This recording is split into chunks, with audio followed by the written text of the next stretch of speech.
कुछ साल पहले ताहिरा नामक एक लड़की एक दुर्घटना में मौत का शिकार हो गई थी, लेकिन उसकी हर वर्षी के बाद पुलिस को यह रिपोर्ट मिली कि किसी नीली साड़ी वाली लड़की ने अमुक स्थान पर रात में किसी मोटर कार को रास्ते में रोका और उसके चालक से पास की जगह पर लिफ्ट देने को याचना की।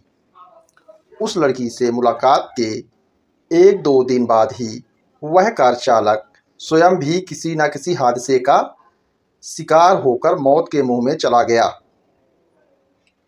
नीली साड़ी वाली इस रहस्यमय लड़की का पहला शिकार हैदराबाद का एक उद्योगपति हुआ।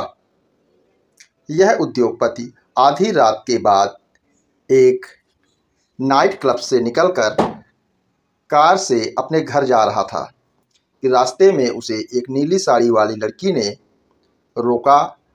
कार रुकी तो लड़की ने कहा, अगर आपको तकलीफ ना हो तो आप मुझे मेरे घर तक छोड़ दीजिए।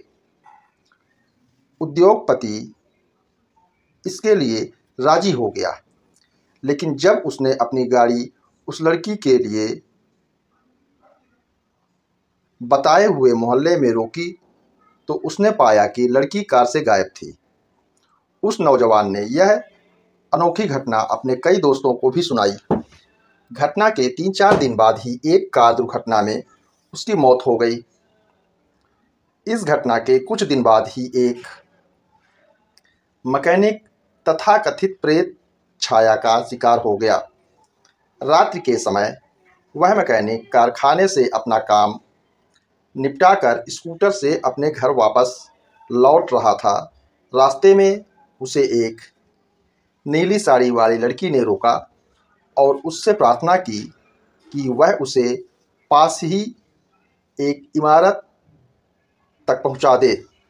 बताया जाता है कि मैकेनिक पहले तो कुछ झिझका, लेकिन तभी उसकी निगाह लड़की के गर्दन के आसपास के कुछ जख्मों पर पड़ी और उसका हृदय पसीज उठा। रास्ते पर लड़की पूरी तरह मौन रही। स्कूटर के रुकने पर वह चुपचाप उससे उतर पड़ी और अभी मैकेनिक ने आगे बढ़ने के लिए अपना स्कूटर मोड़ा भी नहीं था कि वह पूरी तरह अदृश्य हो चुकी थी। आप पूछेंगे मैकेनिक का क्या हुआ?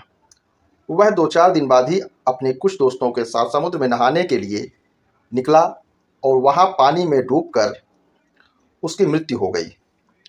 मैकेनिक के बाद एक पुलिस अधिकारी की बारी आई। तस्करी नियंत्रण विभाग का यह वरिष्ठ अधिकारी एक रात कार से अपने घर वापस लौट रहा था। उसने देखा कि नीली साड़ी पहने एक लड़की उसे रुकने का इशारा कर रही थी। उसने अपनी गाड़ी रोक दी। उसे शक हुआ कि वह लड़की अपराधियों के किसी गिरोह से जुड़ी हुई है। लड़की ने उसे बताया कि वह एक दुर्घटना में जख्मी हो गई है और जल्दी से जल्दी अपने घर पहुंचना चाहती है। पुलिस अधिकारी को उसने अपनी गर्दन पर हुए जख्म दिखाए। आखिर वह उसे उसके घर तक लिफ्ट देने के लिए राजी हो गया। उसकी गाड़ी एक बंगले के सामने पहुंची। लड़की ने उसे वहीं रुकने का इशारा किया। लड़की के अंदर जाने पर अधिकारी ने एहतियातन उस बंगले का नंबर नोट कर लिया और फिर कार अपने गंतव्य की ओर मोड़ ली। दूसरे दिन उस लड़की के बारे में आवश्यक जानकारी लेने जब वह अधिकारी उस बंगले पर पहुंचा तो वहां रहने वाले एक वृद्ध सज्जन ने कहा कि संदिग्ध लड़की का हुलिया बिल्कुल उसकी अपनी बेटी ताहिरा जैसा है। उसने बताया कि वर्षों पहले एक दिन ताहिरा अपने भाई के साथ सैर करने के लिए निकली थी। आधी रात के बाद जब वह वापस लौट रहे थे तभी उनकी कार एक बिजली के खंभे में जा टकराई।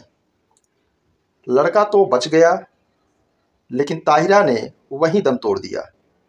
लेकिन बूढ़े पिता की यह कहानी सुनने के बाद पुलिस अधिकारी 3-4 दिन बाद ही तस्करों के एक गिरोह को पकड़ने की कोशिश करते हुए वह गोलियों का शिकार हो गया।